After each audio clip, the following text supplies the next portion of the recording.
और चलिए खबरों की शुरुआत करते हैं एमपी पर केंद्र मेहरबान। जी हां, एक सप्ताह में एमपी आएंगे तीन बड़े नेता। बड़ी खबर, 10 अप्रैल को नितिन गडकरी रतलाम आने वाले हैं, तो बदनावर में राष्ट्रीय राजमार्ग का वो लोकार्पण करेंगे।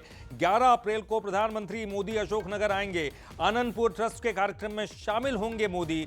तो 11 अप्रैल को मोदी आने वाले, तो 13 अप्रैल को केंद्रीय गृह मंत्री अमित शाह का भी दौरा है। तो तीन बड़े नेता लगातार एक सप्ताह के भीतर आएंगे। नीमच में एनडीडीबी के कार्यक्रम में अमित शाह शामिल होंगे 13 अप्रैल को। तो मोदी 2 महीने पहले भी 2 दिन के लिए भोपाल आ चुके हैं, एक बार फिर उनका दौरा है। तो मध्य प्रदेश पर क्या केंद्र मेहरबान है? मोदी 2 महीने पहले भी आए थे, अब एक बार फिर आ रहे हैं। तो एक सप्ताह के अंदर अंदर तीन बड़े नेता आ रहे हैं।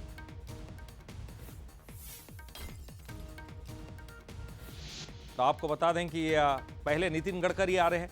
नितिन गडकरी 10 अप्रैल को आने वाले हैं, जो कि रतलाम जाएंगे। उसके बाद मोदी जी आने वाले हैं, उसके बाद अमित शाह भी आएंगे। और चलिए इस पर ज़्यादा जानकारी के लिए बात करते हैं। हमारे साथ हमारे एग्जीक्यूटिव एडिटर मनु सैनी जी जुड़ गए हैं। मनु जी, क्या कुछ कहेंगे? क्योंकि देखिए एक सप्ताह के भीतर तीन बड़े नेता अगर मध्य प्रदेश आ रहे हैं, तो बड़ी बड़ी सौगातें भी लेकर आ रहे होंगे।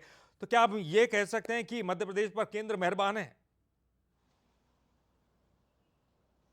निश्चित रूप से देखिए, जब सरकार या संगठन की तरफ से बेहतर काम किया जाता है तो उम्मीदें वहीं से ज्यादा होती है जहां बेहतर मिलता है।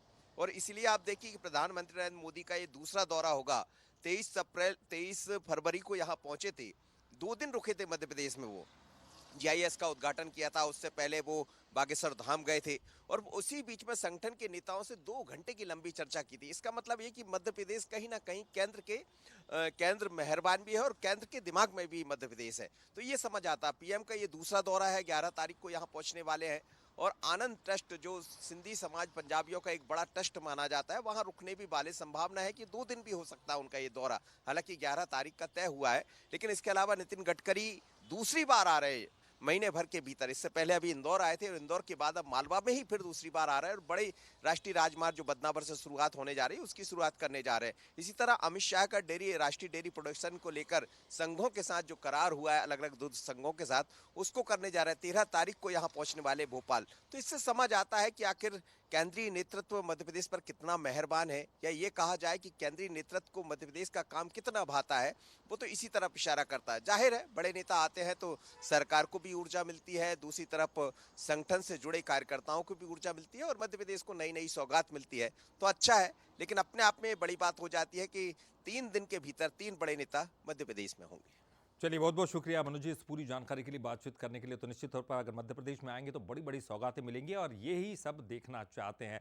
और ये भी हम कह सकते हैं कि मोहन सरकार की भी ये कामयाबी है कि वो लगातार केंद्र के नेताओं को यहाँ ला रहे हैं, बुलाने में कामयाब हो रहे हैं, और तमाम चीज़ें मध्य प्रदेश के लोगों को सौगातें दिलवा रहे हैं।